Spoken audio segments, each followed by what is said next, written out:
It's Jacob, med student out of Kansas City, and today I wanted to talk about the major changes that were just made to Step 1 of the medical licensing exam. Now, medical students are probably very familiar with what Step 1 is, but for those of you who aren't, it is the first portion of the United States Medical Licensing Exam, or USMLE. The Step 1 exam has previously been, and is currently probably the number one thing that residency programs look at when they're evaluating applicants.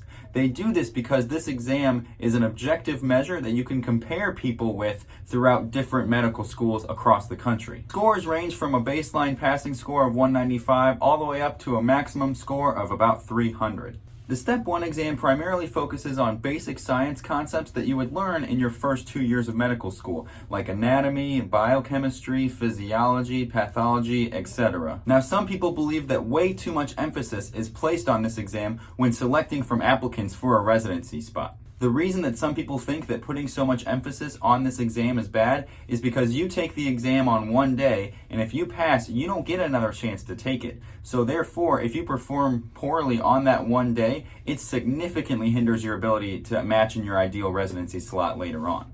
In light of this, an announcement was made today to change Step 1 from a numerical score to pass-fail starting as early as 2022. Residency programs will no longer be able to use Step 1 as an objective measure to compare applicants from different medical schools across the country. So I wanted to post this video kind of with my thoughts of how I think this change is going to alter the way that medical students work and how residency programs select applicants, and overall how I think this is going to have poor outcomes for the vast majority of medical students across the country. There are several reasons why I think this is going to pose a lot of issues for future medical students. The first of which is that it's going to be a lot harder for students from lower ranked medical schools to get those highly competitive, highly sought after residency slots. The reason for this is because the Step 1 exam gave you a numerical score that could be objectively compared to all medical students who take the exam. If this exam becomes pass-fail, no longer will you be able to make that comparison of a student from California to New York of who did better on this exam, because they would both earn just a passing score. Therefore, it becomes significantly more important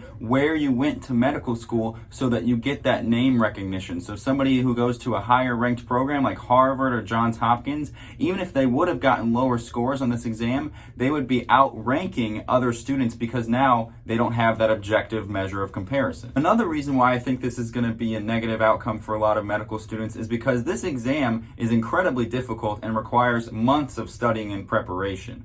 If we no longer need to earn a high numerical score in order to outrank other students and we're just trying to pass the exam, the effort that is put into the exam will significantly decrease. The information that is on the exam is incredibly important not only to progress in medical school, but for your clinical and medical knowledge later on after you graduate and you start practicing. A high Step 1 score and the chance to match at a really highly ranked residency slot is something that really motivates students to put their best foot forward and work hard during their study months prior to the exam. This certainly improves their study skills and their clinical and diagnostic abilities, which I think are going to be severely decreased due to this change and the lack of effort that students are going to want to put in, because now the test is just pass-fail. So therefore, if students don't work as hard and study as much for this exam because now they're just trying to simply pass it, they will likely suffer on later exams when they're studying for boards because they don't have as much knowledge as if they would have put in more effort previously, and their clinical and diagnostic skills may likely suffer as well. For example,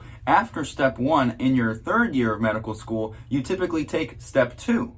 Now, there's a lot of overlapping knowledge between Step 1 and Step 2, but if a person is just trying to pass Step 1, they will not know as much when it comes time to take that second exam, which actually still has a numerical score. So it seems like based on this change, a lot of things are going to happen in the next few years, one of which is that students and residency applications are probably going to place more emphasis on where you went to medical school so that you get that name recognition when it's time to apply for residency. And also, the Step 2 exam is likely going to play a much larger role, when it normally played kind of a back seat to your Step 1 score on your residency application. Now, you can see here in the official announcement about this change that the policy is not going to take effect any earlier than January 1st of 2022.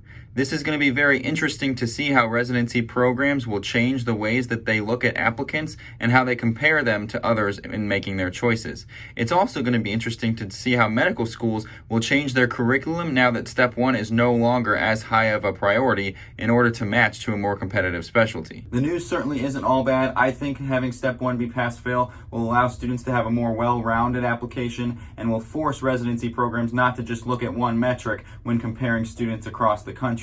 Also, this will take a lot of the stress off of students during the time when they study for Step 1, which is likely one of the most stressful times in medical school as a whole. So overall, I'm disappointed in the changes that are going to be made, and I really feel for future medical students who are not going to be at higher ranked programs. So in the future, I really hope there is some process that comes out to again objectively compare medical students from across the country so that students at higher ranked programs and lower ranked programs have equal shots based on their effort and their abilities. I'm interested to see what you guys think as well about the changes and how it's going to change the face of medical students and residency applications. So if you're a student, resident, or physician, feel free to drop your comments down below. I'm happy to have a discussion about it. I hope you guys enjoyed this video talking about Step 1 and the changes that are going to be made in the future. I'm certainly going to be watching to see how everything unfolds. I'll see you next time.